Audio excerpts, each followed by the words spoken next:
Hi everyone, my name is Mateus, and today we're going to talk about video games. Studio Gobo has announced that it's partnered with Guerrilla Games to work as a co-developer on Sony's Horizon franchise. The Brighton and Hove, UK-based studio is currently recruiting staff to work on its Horizon team, as well as other projects. We're thrilled to share that Studio Gobo is now a Guerrilla co-development partner on the Horizon universe, it said on Thursday. According to its website, Gobo has also worked as a co-developer on Redfall, Hogwarts Legacy, Disney Infinity, and For Honor, among other games. The directors of the company, which has over 110 employees, originally co-founded and ran Black Rock Studio, the outfit behind racing games Pure and Split/Second.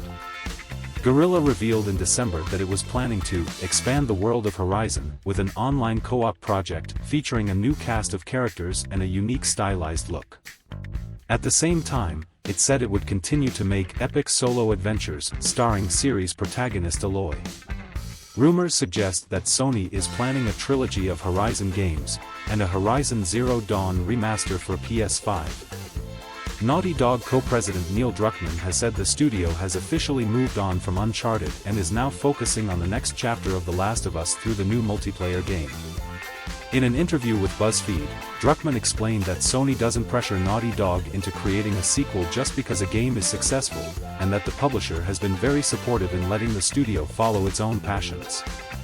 That's not the case, for us, Uncharted was insanely successful, Druckmann said. Uncharted 4 was one of our best-selling games, and we're able to put our final brushstroke on that story and say that we're done, we're moving on. Druckmann didn't elaborate on whether he was referred to Nathan Drake's story, which ended with Uncharted 4, or the franchise as a whole.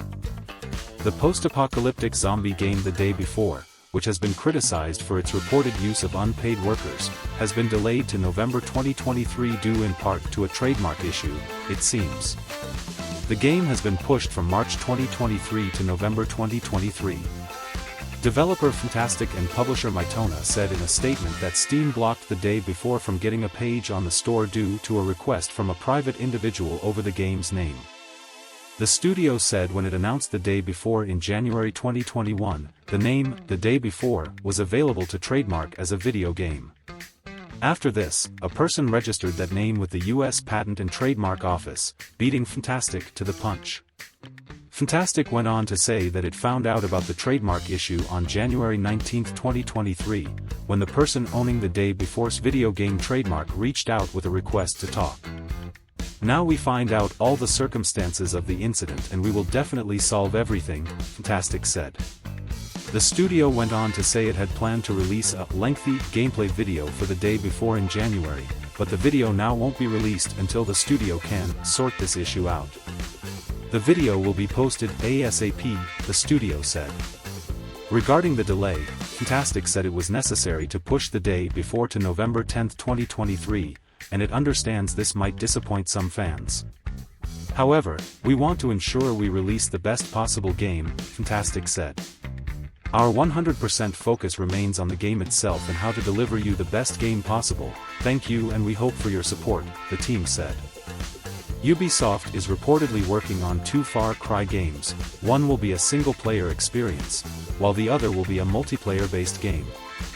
This is according to an insider gaming report that claims the unannounced Far Cry game was originally meant to be one game until Dan Hay, the former franchise executive director for Far Cry, left Ubisoft to work at Blizzard Entertainment.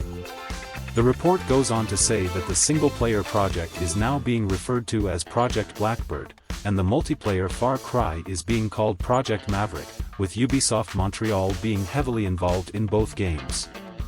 Although not much is known, the report suggests that Project Maverick will be set in the Alaskan wilderness and is set to be an extraction-based looter-shooter.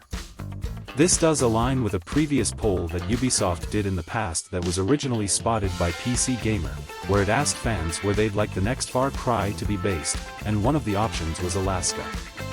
The news of the unannounced Far Cry games comes a few weeks after it was reported that Ubisoft has cancelled 3 unannounced projects and delayed Skull and Bones yet again. That's all the news for today, Friday, January 27, 2023. If you enjoyed this video, don't forget to like and subscribe to this channel. The links to all the subjects discussed in this video are available in the description below. Thank you so much for watching and I'll see you next time.